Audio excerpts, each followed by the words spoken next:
household of Mormons. Do you find the two intersect in strange ways, or does one affect the other? Sorry, that's what we do when we get together. You can help us out on it.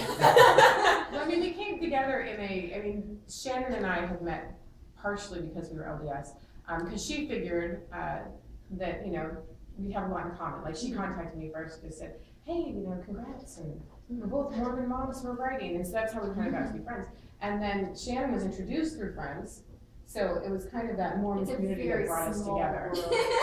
One Mormon in New York, I guarantee I'm related to them, or married to them, or They know that. I've dated them, or it is a small community.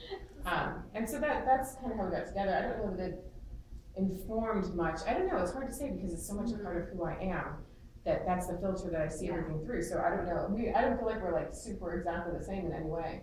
We're very different from each other, but we both like. We have that one thing in common, yeah. And we're both girls. We have a lot in common. In a few things. We didn't. And Terry Russell's really known for like TV and her drama. So what was it like working with her on this movie, since it is such a comedy overall?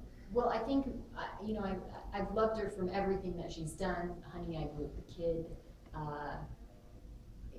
Mickey Mouse Club, Felicity. But really, Waitress is where she just popped out as like a star, and it was such a quirky little comedy, and I just knew she could be that sweet, simple, passionate girl that Jane Hayes is. She does step into being a very relatable girl next door type, where she's an every girl, and not every actress can do that. A lot of actresses try, they put them where they have the transformation, they start out ugly and then they're beautiful, and you never buy it. But she feels like she could be your next door neighbor, like you could know this girl, you could be this girl, and then she's all beautiful in real life, and you can't be that girl.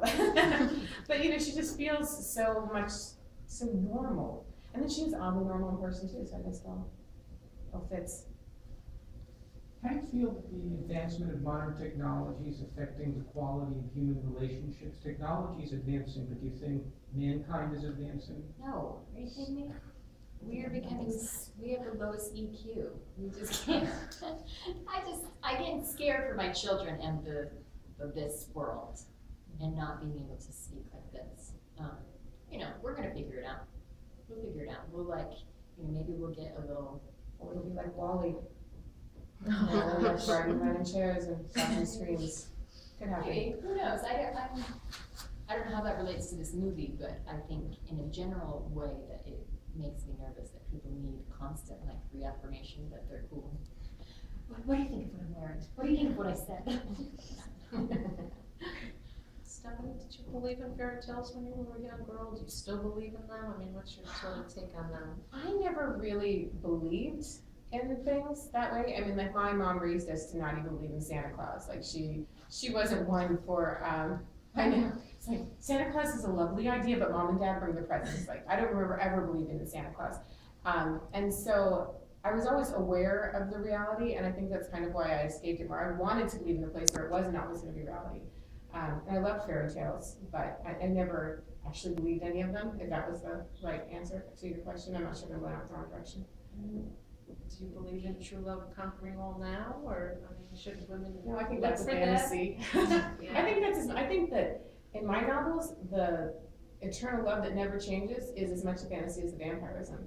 I think that real love evolves and changes, and it's not always that Twitter-pated feeling that we have to grow up and another human being is never going to always see eye to eye with you, and you're never going to have any disagreements. It's just not realistic. And I think a lot of people, relationships end because they think that if it doesn't always feel perfect in fairy tale, that means they chose wrong and they made a mistake. And the reality is that your relationships change, you have to find a way to work through that. That's not as much fun to read about. I mean, that's just like, fairy magic. You want to be able to have something beautiful and perfect in fiction, at least, if you can't have it anywhere else. What do your Twilight fans say to you when they meet you? I mean, what are they expressing? Honestly, Yeah. when are you going to write Midnight Sun? That's what they say. What? When are you going to write Midnight Sun? Yes. Did it change your life completely? In a lot of ways. I mean, when I wrote Twilight, I already had a husband and 3 children and a pretty awesome family life. And that, none of that has changed, and so it feels like some externals have changed, but a lot has stayed the same. How challenging was it to bring the running time down to an ideal 97 minutes?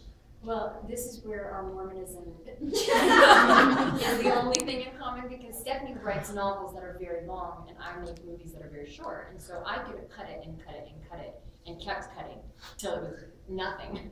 And Stephenie wants it long because, you know, she's thinking like a Well, I novelist. totally recognize the need for the length of time, Yeah, but she gets it.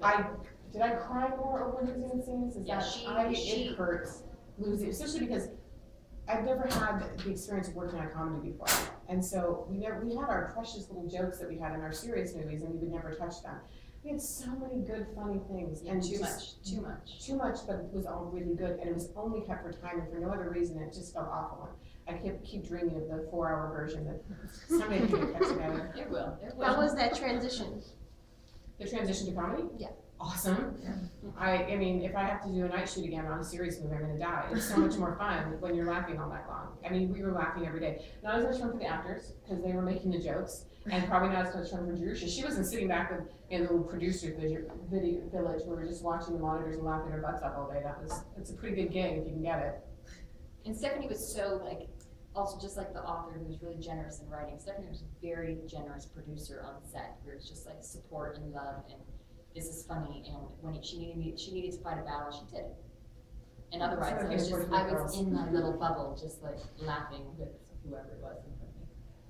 Well, one of the many strengths of this film is that there's no other film like it, especially now, you know, in this season, you know, you can't really compare it to too many films. So I'm wondering, how challenging is it, you know, to differentiate, to do something that's different, somewhat original, just to stand out in this industry? I think that it gets challenging for the marketing people because they're like, what do we call it?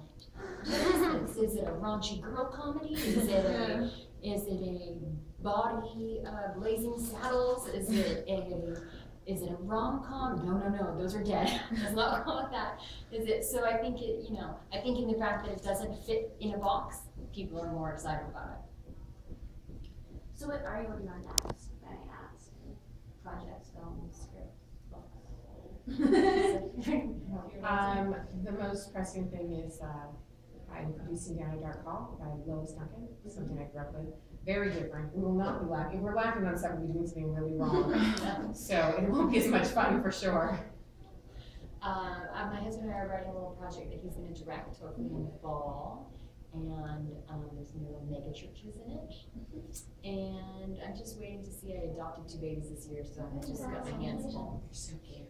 Got my hands full. I'm gonna wait and see. Maybe next year I'll be ready. We gotta just balance, take turns. Is there any advice you give to women who want to write and or direct? Marry an accountant. Not a director.